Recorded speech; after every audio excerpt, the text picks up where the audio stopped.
Taste the Daily. Hola! Your dream vacation to Hong Kong starts from rupees 74,999 only with GT Holidays, South India's #1 travel brand. பாஜகவின் சார்பாக ஒரு ஒருங்கிணைப்பு குழு போட்டிருக்காங்க. அது ஹெச் ராஜா தலைமையில இயங்கக்கூடிய குழுவாக இருக்கிறது. இந்த ஒருங்கிணைப்பு குழு போட்டதுக்கு யார் காரணம், பின்னில என்ன நடந்திருக்கு சார்? ஹெச் ராஜா பேரை ரெக்கம் பண்றது அண்ணாமலை தான். ஹெச் ராஜா பத்திரமா அந்த பதவியை பாதுகாத்து அண்ணாமலை திருப்பி வந்த பொழுது திருப்பி அவரிடம் ஒப்படைக்கக்கூடிய தகுதி ஹெச் ராஜா கிட்ட உண்டு. ஜெயலலிதா ஓபிஎஸ் மாதிரி அண்ணாமலைக்கு ஒரு ஹெச் ராஜா.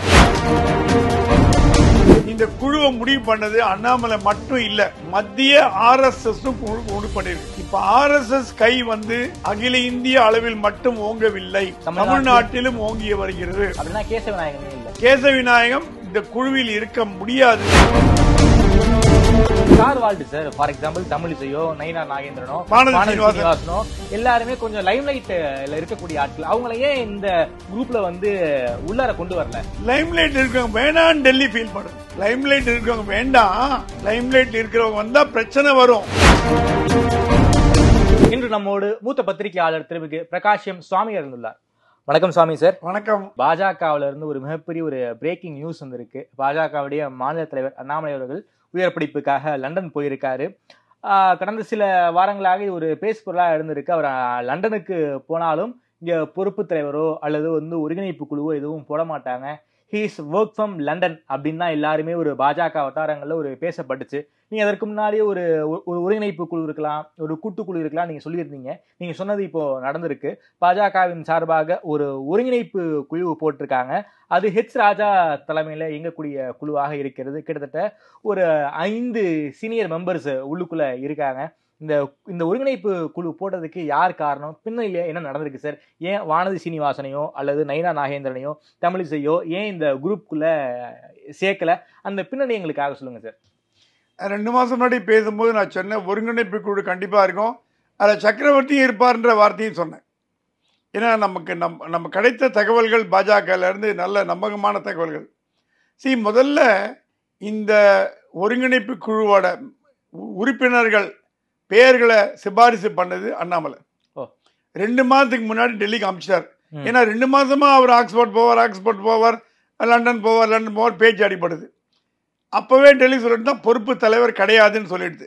இங்க இருக்கிறவங்க நிறைய பேர் ஆசைப்பட்டாங்க பொறுப்பு தலைவர் வரணும்னு. அது ஒன்றும் தப்பு கிடையாது, அவங்க ஆசை அவங்களோட. ஆனால் டெல்லி சொல்லிட்டான் நீங்க ஒரு லிஸ்ட் கொடுங்க பார்க்கலான்னு. ஆனால் டெல்லி சொல்லித்தான் நான் கான்ட்ரவர்ஷியல் பீப்புளா எனக்கு வேணும் அப்படின்ற மாதிரி டெல்லி சொல்லித்தான். அண்ணாமலை லிஸ்ட்டை கொடுத்துட்டாரு. இந்த லிஸ்ட்டு கொடுத்த விவரம் கசிஞ்சு கமலாலயத்திலேருந்து பல பேர் டெல்லியில் போய் நான் பொறுப்பு தலைவராக இருக்கேன், நான் பார்த்துக்கிறேன், நீங்கள் பார்த்துக்கிறேன்னு பிரச்சனை பண்ணியிருக்காங்க. கடந்த சில வாரங்களுக்கு முன்னாடி அண்ணாமலை டெல்லி போகும்போது இங்கே இருக்கக்கூடிய சீனியர் தலைவர் எல்லாருமே டெல்லிக்கு முகாமிட்டது இது ஒரு காரணமா? முகாமிட்டது ஒரு காரணம். அவங்க என்ன பார்த்தாங்க, அண்ணாமலை இல்லாத போது பொறுப்பு தலைவராக வந்தால் கொஞ்சம் கொஞ்சமாக அண்ணாமலை நகர்த்திட்டு நம்ம அந்த இடத்துக்கு வரலாம் அப்படின்னு பிளான் பண்ணியிருக்காங்க. ஆனால் டெல்லி ரொம்ப கிளியராக சொல்லிடுச்சான், அண்ணாமலை ஒரு லிஸ்ட்டு கொடுங்க, அந்த லிஸ்ட்டை நாங்கள் பார்த்து அப்ரூவ் பண்ணுறோம், அந்த ஒருங்கிணைப்பு குழு தான் இதில் நீங்கள் இல்லாத நேரத்தில் பார்த்துக்க போகிறது, ஆனால் பொறுப்பு தலைவர்ன்ற வார்த்தை யூஸ் பண்ணக்கூடாது அப்படின்னு சொல்லிடுச்சோம். ஹெச் ராஜா பேரை ரெக்கம் பண்ணுறது அண்ணாமலை தான். ஏன்னா ஹெச் ராஜா பத்திரமா அந்த பதவியை பாதுகாத்து அண்ணாமலை திருப்பி வந்த பொழுது திருப்பி அவரிடம் ஒப்படைக்கக்கூடிய தகுதி ஹெச் ராஜா கிட்ட உண்டு. ஜெயலலிதா ஓபிஎஸ் மாதிரி அண்ணாமலைக்கு ஒரு ஹெச் ராஜா. ஓகே, பாஜகவோட ஓபிஎஸ் ஹெச் ராஜான்னு சொல்லலாம். பரதன் பாதுகையை வச்சு ராமர்கிட்ட கொடுத்த மாதிரி பத்திரமா இந்த பதவியை காப்பாற்றி அண்ணாமலை கொடுக்க வேலை. ஏன்னா அண்ணாமலை என்ன எதுக்குறாரா, நம்ம இல்லாத போது குழப்பம் விளைவிக்கிறதுக்குன்னே சில குரூப் இருக்கு அப்படின்னு ஃபீல் பண்றார். அது உண்மையா கூட இருக்கலாம், நமக்கு தெரியாது. ஆனா இதுல என்ன பாத்தீங்கன்னா, இந்த குழுவை முடிவு பண்ணது அண்ணாமலை மட்டும் இல்ல, மத்திய RSS முடிவு பண்ணிருக்கு. இந்த குழுல இருக்க core committee BJP RSS core committee. இப்ப RSS கை அகில இந்திய அளவில் மட்டும் ஓங்கவில்லை, தமிழ்நாட்டிலும் ஓங்கி வருகிறது. கேசவ விநாயகம் இந்த குழுவில் இருக்க முடியாது. ஏன்னா அவர் அமைப்பு செயலாளர். அமைப்பு செயலாளர் எந்த குழுவில் இருக்க முடியாது. பொருளாளர் இருக்கலாம், செயலாளர் இருக்கலாம், துணைத் தலைவர் இருக்கலாம், அமைப்பு செயலாளர் அந்த விதிகளின்படி இருக்க முடியாது. அவர் எக்ஸ் அபிஷியோ தான் இருக்க முடியும். கேசவ விநாயகம் இல்லாதது கேசவ விநாயகத்துக்கு ஒரு அவ பெயரோ கெட்ட பெயரோ கேசவிநாதத்தை ஒதுக்கி வச்சுட்டாங்கன்னு நம்ம எடுத்துக்க முடியாது. ஏன்னா ரூல் பிரகாரம் ஆர்கனைசிங் செக்ரட்டரி வெளியிலிருந்து செயல்படணும். அவர் பிக்சர்லேயே வரக்கூடாது. பொருளாளர் வரலாம், பொருளாளர் வரலாம், செக்ரட்டரி வரலாம், ஜாயிண்ட் செக்ரட்டரி வரலாம், வைஸ் பிரசிடென்ட் யாருன்னா வரலாம். ஆனால் இது கேசவிநாயகம் ஓரங்கட்டப்பட்டாருன்னா ஓரங்கட்டப்பட்டார். ஏன்னா கேசவிநாயகத்துக்கு பொறுப்பு தலைவர் கொடுத்தாருன்னா, ஏன்னா தலைவருக்கு அடுத்த பொறுப்பு பார்த்தீங்கன்னா அமைப்பு செயலாளர் தான். ஸோ கேசவிநாயகம் மேலே ஏற்பட்ட குற்றச்சாட்டு வர்றதுனால அவர் கொஞ்சம் ஓரங்கட்டி இந்த அமைப்பு கொடுத்துருக்காங்க. இதில் ராஜா வந்து இவர் முக்கியத்துவம் பெற போறாருன்ற மேட்டர் பிஜேபியில் எப்போ தெரிஞ்சதுன்னா, அந்த உறுப்பினர் சேர்க்கை குழுன்னு ஒன்று அமைச்சாங்க. அதற்கு தலைவராக ராஜாவை போட்டாங்க. திடீர்னு ஒரு பாஜக ஒரு சலசலப்பு, என்னன்னா அது உறுப்பினர் குழு சேர்க்கைக்கு தலைவராக ராஜா போட்டிருக்காங்களேன்னு. அண்ணாமலை ஒரு மீட்டிங்கில் சொன்னாராம், உறுப்பினர் சேர்க்கை குழு முதல் அட்டை ராஜா சார் தான் ராஜாஜி தான் வாங்க போறாருன்னு. அது எப்பவுமே உறுப்பினர் அட்டை முதல் அட்டை வாங்கிறது மாநில தலைவராக தான் இருக்க போகுது. எல்லா மாநிலங்களும் அப்படிதான், யூபி, பீகார், மத்திய பிரதேஷ், மகாராஷ்டிரா. தமிழ்நாட்டில் மட்டும் ஏன்னா அப்போ என்ன இன் பண்ணியிருக்காரு, அந்த நேரத்தில் நான் தமிழ்நாட்டில் இருக்க மாட்டேன், லண்டனில் இருக்க போகிறேன், ராஜா தான் முதல் அட்டையை வாங்க போகிறாருங்கிறத சூசகமாக இன் பண்ணிட்டார் அண்ணாமலை. அது பாதி பேருக்கு புரிஞ்சுது, பாதி பேருக்கு புரியல.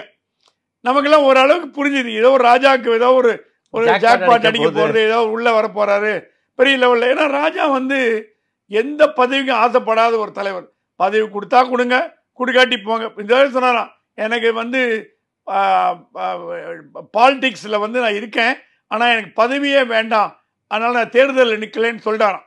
போன பாராளுமன்ற தேர்தலில் கேட்டாங்களா, அவர் வேண்டான்ட்டார், நான் பண்ணிட்டு தரேன். ஏன்னா ஆர்எஸ்எஸ் வார்ப்பு எல்லாமே பதவி எதிர்பார்க்காத தலைவர்கள் தான் ஆர்எஸ்எஸ்லேருந்து உருவானவங்க. சரி, இந்த கமிட்டியில் எச் ராஜா போட்டதுக்கு முதல் காரணம் இது. ரெண்டாவது, சக்கரவர்த்தி உள்ள கொண்டது என்ன காரணம்னா, முந்தா நாள் எம்ஜிஆர் ஜானகி காலேஜில் நடந்த அந்த ஹண்டேவோட புத்தக வெளியீட்டு விழாவில் பத்திரிகையாளர் சந்திப்பில் அண்ணாமலையிடம் கேள்வி கேட்கப்பட்டது, ஏங்க நீங்கள் சீனியர்லாம் மதிக்கிறதே இல்லையாமே, சீனியரை மதிக்கலையாமேன்னு.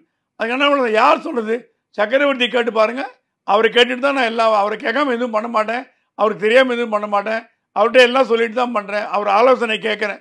அந்த இடத்துல சக்கரவர்த்தி எலிவேஷன் ஆயிடுச்சு. ஓகே, சக்கரவர்த்தி துணைத் தலைவர், தமிழக பாஜகவின் முக்கியமான தலைவர்கள் ஒருவர், நீண்ட நாள கட்சியில் இருக்கிறவர், ஆர்எஸ்எஸ் பேக்ரவுண்ட்.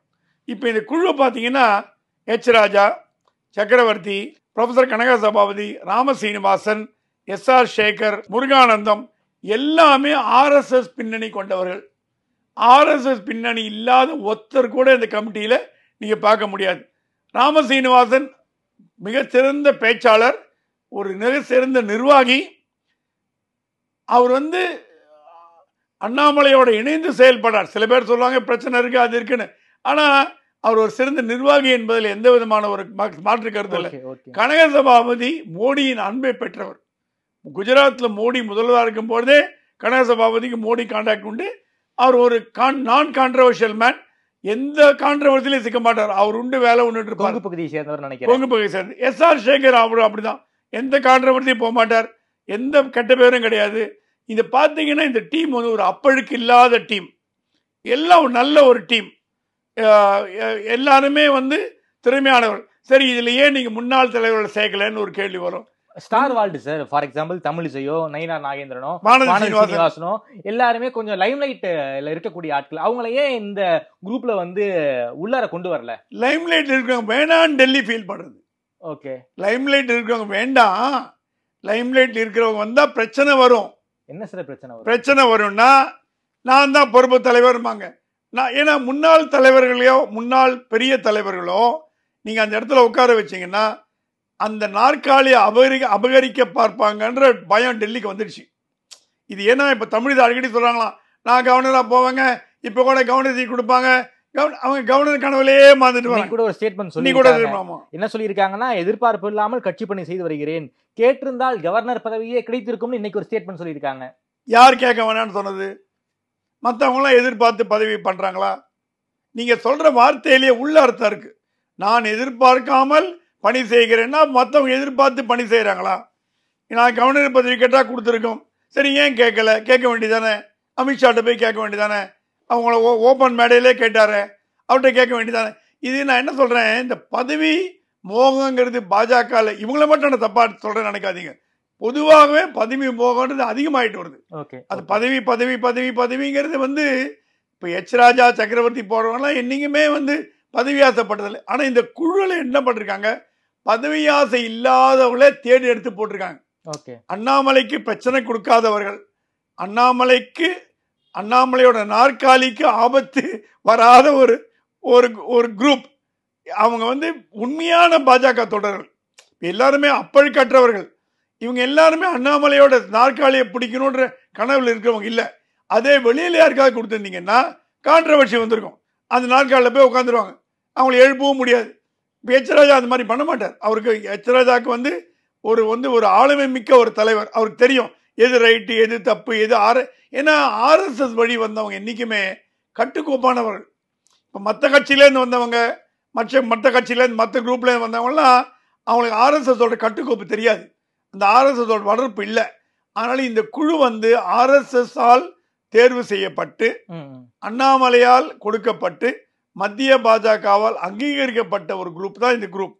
அதுக்கு உண்டான இண்டிகேஷனை அண்ணாமலை முன்னாடியே சொல்லிட்டாரு. நம்ம தான் சரியா புரிஞ்சுக்கலாம். அண்ணாமலை கொடுத்த லிஸ்ட் தானா? அண்ணாமலை கொடுத்த லிஸ்ட் தான் அது. ஆர்எஸ்எஸ் தமிழகத்தில் உள்ள ஆர்எஸ்எஸ் முக்கிய தலைவர்கள். இப்போ அண்ணாமலை வந்து கொஞ்ச நாளாவே ஆர்எஸ்எஸோட ரொம்ப டச்சில் இருக்கார். தமிழ்நாடு ஆர்எஸ்எஸ் இதுக்கு முன்னாடி இருந்த தலைவர்கள்லாம் தமிழ்நாடு ஆர்எஸ்எஸ் வந்து பெருசா ஒண்ணு கண்டுக்காத மாதிரி தெரியல. ஏன்னா அவங்களுக்கு ஆர்எஸ்எஸ்க்கு தொடர்பு இல்லை. அண்ணாமலை கூட தொடர்பு இல்லை. அண்ணாமலை ஆர்எஸ்எஸ் இல்லை. ஆனா ஃபார் எக்ஸாம்பிள் பொன்னாரெல்லாம் ஆர்எஸ்எஸ் மேன் தான். அவருக்கும் பொன்னாருக்கு அப்புறம் வந்தவங்க நான் சொல்றேன், தமிழிசையோ வேல்முருகனோ பெரிய ஆர்எஸ்எஸ் பேக்ரவுண்ட் கிடையாது. ஆனா அண்ணாமலை இந்த ஆர்எஸ்எஸ் பேக்ரவுண்ட வளர்த்துட்டார். அண்ணாமலைக்கும் ஆர்எஸ்எஸ் பேக்ரவுண்ட் கிடையாது. அவரு 3-4 வருஷத்துக்கு முன்னாடி தான் கட்சியிலே வந்தவர். அவர் ஐபிஎஸ் பேக்ரவுண்ட் தான். ஆனா என்ன பண்ணிட்டாரு, ஆர்எஸ்எஸோட குட் புக்ஸ்ல வந்துட்டாரு. என்ன ஆயிடுது, இப்போ தமிழ்நாடு ஆர்எஸ்எஸ் சொல்லதான் அண்ணாமலை விட்ட லீடர் கிடையாதுங்க. ஏன்னா அவருக்கு தெரியும் எங்க நம்ம வந்து நல்ல பேர் எடுத்தா நல்ல ஒரு பண்ண முடியும்னு. தமிழ்நாடு ஆர்எஸ்எஸ் வந்து இப்ப சாலிடா அண்ணாமலை பின்னாடி இருக்கு. அதுவே அண்ணாமலைக்கு ஒரு பெரிய பலம். ஏன்னா யார் எதிர்த்தாலும் ஆர்எஸ்எஸ் எதிர்த்தா அந்த பதவியில ஒரு நாளைக்கு நீங்க இருக்க முடியாது. என்ன பிரைம் மினிஸ்டர் மோடி ரெக்கமெண்ட் பண்ணா கூட ஆர்எஸ்எஸ் எதிர்த்து அந்த பதவியில் இருக்க முடியாது. அண்ணாமலைக்கு தமிழ்நாடு ஆர்எஸ்எஸ் முழு ஆசி இருக்கிறதுனாலையும் மத்திய ஆர்எஸ்எஸோட மோகன் பகவத்தோட ஆசி இருக்கிறதுனாலையும் அவரால் புல்லான் பண்ண முடியுது, எதிர்ப்புகளை சமாளிக்க முடியுது. நேரம் கொடுத்து பேசியமைக்கு நன்றி சுவாமி சார்.